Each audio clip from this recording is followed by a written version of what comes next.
अगर माननीय सर काशीराम जी ने कहा कि नीला झंडा असली वही है जिस पे हाथी का निशान है और वही हमारी पार्टी है। जब तक आप लोग इस पार्टी के साथ नहीं चलोगे, आप सत्ता में कभी नहीं आ सकते, कभी भी। आप ऐसे ही घूमते रहोगे भेड़ बकरियों की तरह कि हम ये है, हम वो है। कुछ नहीं हो, आप खाली आरएसएस के दल्ले हो बस, और कुछ नहीं इससे ज़्यादा।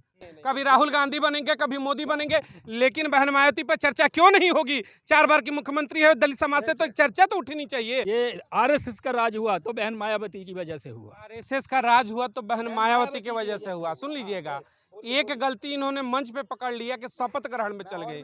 पॉलिटिकल पार्टियों का अपना मतलब एक पोर्टफोलियो कहिए, जो भी कहिए, कि एक दूसरे के शपथ ग्रहण में जाना। वैसे तो मोदी जी पाकिस्तान भी चले गए थे बिरयानी खाने, तो कह दीजिए कि वो पाकिस्तानी हो गए। सुन लीजिए एक सवाल, बहन मायावती ने जो दलितों के लिए किया, सरकार में रहकर उनको जो हुकूमत उत्तर प्रदेश में दिलाया, वो गिनेंगे नहीं।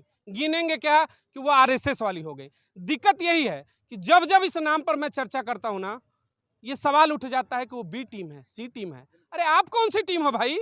कैसी बी टीम? क्यों नहीं चर्चा होगी? जब बात देखिए 85% वोट लेने की हो रही है, तो उसमें किसी को नेता माने, चलिए बहन जी को नहीं, मैं मानता हूं कि आप ही नेता हैं, ये भी कोई भी नेता हो, चर्चा तो होनी चाहिए। आप सुन लीजिए, केवल बहन मायावती ही दलितों की नेता नहीं है। आप एक सेंटर पॉइंट कर रहे हैं। अगर मायावती गलती करेगी, दलित उसको बर्दाश्त नहीं करेगा। ठीक है, मायावती ने बहुत बड़ी गलती करी। आज जो आरएसएस देश में आया, मायावती की वजह से आया। मायावती ने उसको सपोर्ट दिया भी है, मायावती ने उसका सपोर्ट लिया। जन्म किया आरएसएस का, लीजिए, बिल्कुल आरएसएस का जन्म किसने भी किया हो, लेकिन मायावती आरएसएस के साथ मिली, उसने रखड़ियां बंधवाई, उसने धागे बंधवाए। और आप जो कह रहे हैं शब्द ग्रहण समारोह में नहीं गई, आप गलत मिसगाइड मत करिए, आप गोदी मीडिया का काम कर रहे हैं।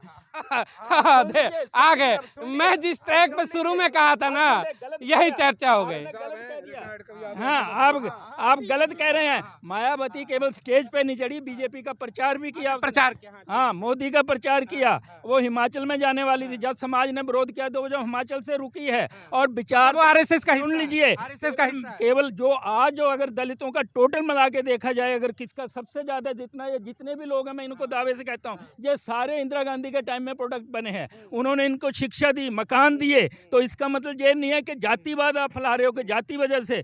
आज राहुल ने वो बात जो काशीराम जी ने उठाई है, आज राहुल उस बात को उठा रहा है। आज राहुल जो आरएसएस है, जो दलितों अच्छा, राहुल सुन लीजिए, नहीं सुनेंगे नहीं ना, ऐसे लंबे भाषण थोड़ी सुनेंगे, भाषण नहीं सुनेंगे ना, सवाल का जवाब लीजिए।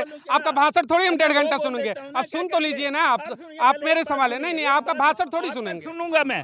आज जो है, आज एक राहुल है, एक अकेला, राहुल पे ही चर्चा, वही तो कर रहा हूँ। सुन लो, जो राहुल है, जो आरएसएस को खड़ा होकर चैलेंज कर रहे हैं, और खड़ा होकर चैलेंज कर रहे हैं कि राहुल जे आरएसएस की सरकार को हम उखाड़ेंगे। राहुल पे और कोई दलित नहीं बोल रहा, इवन मायावती भी जवान नहीं खोल रही। और मायावती की वजह से ही जो सेकुलर कंट्री है, सुन लीजिए, ये देश का सेकुलर, मायावती की वजह से आज नई जो पार्लियामेंट वहां ब्राह्मणों ने उसका उद्घाटन करा दिया। तो मायावती कहाँ थी? मायावती ने उनको सपोर्ट दिया। राहुल पे चर्चा, राहुल पे चर्चा होनी चाहिए। राहुल हो ही रही है ना चर्चा, राहुल पे तो चर्चा हो रही है। आपको मैं ये बता रहा हूँ कि मायावती पे चर्चा क्यों नहीं हो रही है। मायावती पे चर्चा नहीं हो सकती क्योंकि वो उनसे मिली हुई है। आज तक आरएसएस है, उन पे चर्चा नहीं होनी। आज तक पार्लियामेंट में उसने कोई सवाल नहीं। दानिश अली को है, उसको धक्के मार के गालियां निकाली। आरएसएस से है, इसलिए उन पे चर्चा नहीं होनी चाहिए। आरएसएस से हम जरा इस पे भी जवाब दे दीजिए। बहन जी आरएसएस से नहीं है, आरएसएस वालों को खुद अभी 25 में 100 साल हो जाएंगे,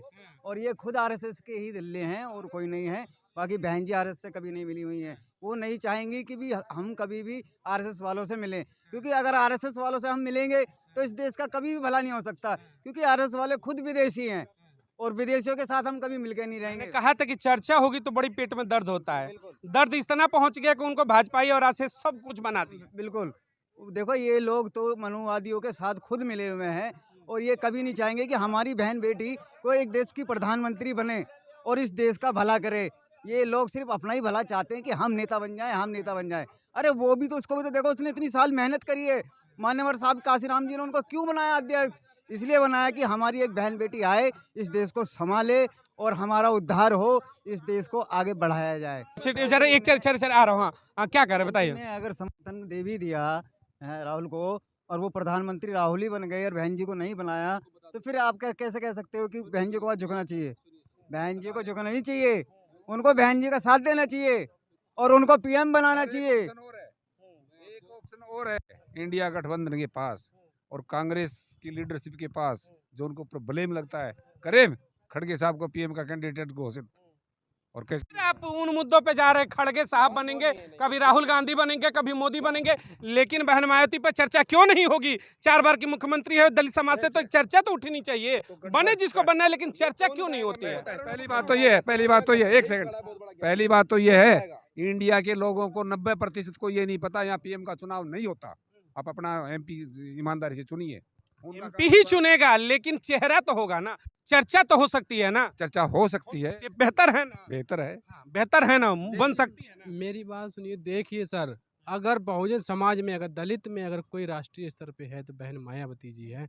यदि बहन मायावती के बाद कोई बनने वाला नहीं, सबसे पहले बहन मायावती को आना चाहिए। चर्चाएं उन पे होती नहीं, क्यों नहीं? मीडिया डरती है क्या? पॉलिटिकल पार्टियां डरती है कि इंडिया गठबंधन आखिर उन पे चर्चा क्यों नहीं करे बड़े लेवल पर कि हाँ बहन मायावती के चेहरे पर हम लड़ेंगे?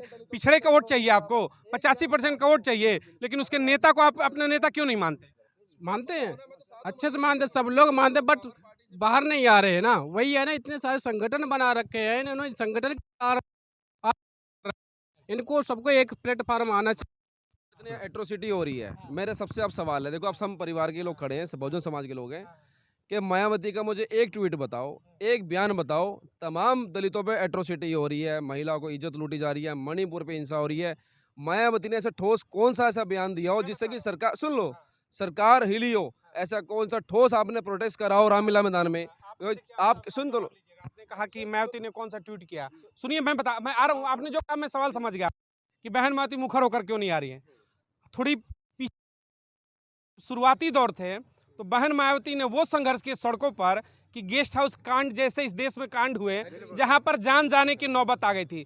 जिस समय में हमारे और बहन बेटियां घरों में रहती है, हम कहते हैं कि इज्जत बचानी है, तुम जाना मत। वो सड़कों पर संघर्ष की, जेल गई, सब कुछ किया, तो क्या बुढ़ापे में भी वही करेंगे? जो जनरेशन के लिए उन्होंने किया वो कब करेगा? ये सुन लो, ये खुद मनीष कनौजिया, जब आप समाज की बात करते हो ना, मैंने खुद दलित समाज के बच्चे भाई साहब गवाह हैं, खुद आपके, खुद मैंने कंप्लेंट कर रखी डीसीपी को, खुद मैं बहुजन समाज के लिए लड़ाई लड़ता हूँ और थाने में जाता हूँ, कंप्लेंट बाजी भी करता हूँ। तो क्या मेरी जान पे नौबत नहीं आई? मेरे पे गोली तक की नौबत आ गई थी। माँ ने लड़ा, बेटे का टाइम है। सवाल क्या खड़ा है? लड़ाई हम पहले भी लड़ते आए हैं, आज हमें छोड़नी नहीं है बैटिंग। अगर हम आज अच्छी बैटिंग कर लेंगे तो देखो, नेता हमारे को एक को बनना है, प्रधानमंत्री बनना है, चाहे मायावती बने, लेकिन हम साथ तो दें किसी का। लेकिन अगर हम, आप देखो व्यवस्था क्या चाहती है कि आपको मैच खिलवा रही है 2020 का, आप लड़ो, वो बोटियां फेंकती है आपके ऊपर ऐसे, दलित नोचे ऐसे करके जाके, और फिर वो वोट समीकरण टूट जाएगा और बढ़ जाएगा, और बढ़ने के बाद क्या होगा, उसका जो वोट परसेंट फिक्स है वो चला जाएगा। और आपके, सुन लो, जो आप बहुजन की जो बात करते हो ना सब लोग खड़े होके, यही 60% की आबादी हमारे बहुजन समाज की यही कच्छा पहन के आरएसएस में जाती है, मत्था टेकती है। जब तक आप उनको नहीं निकालोगे उस दलदल में से, तो आप कुछ नहीं कर पाओगे, कितना भी कुछ कर लो। तो बीजेपी से साथ मिले। हाँ जी बोलिए, पूछिए क्या करी हाँ। जब तक आप उन बच्चों को नहीं निकालोगे बाहर, ये सरकार मजबूत रहेगी, आप कुछ नहीं कर सकते इनका। तो नहीं कर सकते। बार बार देखिए, एक जो गेम है वो बार बार आ जाता है सवाल उठ के। जब बहन जी पे चर्चा करेंगे तो ये होता है कि आप बिखराव करना चाहते हैं, आप दलितों का वोट तोड़ना चाहते हैं, आप गोदी मीडिया हैं, आप फलाना मीडिया, आप सवाल इसलिए उठा रहे हैं कि समाज बिखरे। जब उनका चर्चा होता है तो समाज बिखरता है, और जब मोदी होता है तो समाज एक हो जाता है। तो चर्चा पे डर क्यों हो जाता है भाई? चर्चा तो होने दो कम से कम। बिल्कुल। देखो, समाज को तो उन लोगों ने बिखेर रखा है जिन्होंने मान्यवर साहब काशीराम जी को भी खो रखा है। ठीक है, उनके नाम से मान्यवर साहब काशीराम कैसे झंडा उठाएंगे? नीला झंडा हमारा है। मगर मान्यवर सर काशीराम जी ने कहा कि नीला झंडा असली वही है जिस पर हाथी का निशान है, और वही हमारी पार्टी है। जब तक आप लोग इस पार्टी के साथ नहीं चलोगे, आप सत्ता में कभी नहीं आ सकते। कभी भी आप ऐसे ही घूमते रहोगे भेड़ बकरियों की तरह कि हम ये है, हम वो है। कुछ नहीं हो, आप खाली आरएसएस के दल्ले हो बस, और कुछ नहीं इससे ज्यादा। शब्द मैं आपसे एक लेना चाहूंगा, एक आखिरी शब्द, उसके बाद हाँ आखिर नहीं, आखिर चर्चा करें क्या? आप बताइए क्या? हाँ, बहन मायावती पे चर्चा क्यों नहीं हो रही? इसलिए चर्चा नहीं हो रही है क्योंकि बहन मायावती ने अपने असूलों से हट गई है। जो दलित समाज है वो आरएसएस के खिलाफ है। बहन मायावती को कभी, थोड़ा पीछे रखो, बहन मायावती को जब भी मौका मिला वो आरएसएस की स्टेज पे चढ़ गई। कहाँ चढ़ी बताइए? हम जो मैं बताता हूँ, जब 2002 में मुसलमान काटे जा रहे थे गुजरात में, और बहुजन का हिस्सा मानते हैं हम बहुजन को, तो मायावती ने मोदी का प्रचार किया वहाँ जाके, मोदी के शपथ ग्रहण समारोह में गई और उनका समर्थन भी लिया। जब विचारधारा होती है तो ना तो उसको समर्थन दिया जाता है ना लिया जाता है। ये बहन जी की बहुत बड़ी गलती है। अगर आज ये देश में चलिए देखिए, तमाम यहाँ पर चर्चाएं हुई, हालांकि चर्चाएं थोड़ी गर्म भी हो गई। अपनी अपनी पसंद है, राहुल गांधी किसी की पसंद है, लेकिन बात वही आ रहा है कि जब बहन मायावती पर चर्चा होती है तो चीजें बिगड़ जाती हैं। चर्चा होनी चाहिए, हिस्सा वो भी हैं। अगर दलित समाज की बात होगी तो चर्चा तो उन पे भी होगी, चाहे अच्छा लगे बुरा लगे कोई फर्क नहीं पड़ता। बहुत बहुत धन्यवाद। जय हिंद, जय भारत।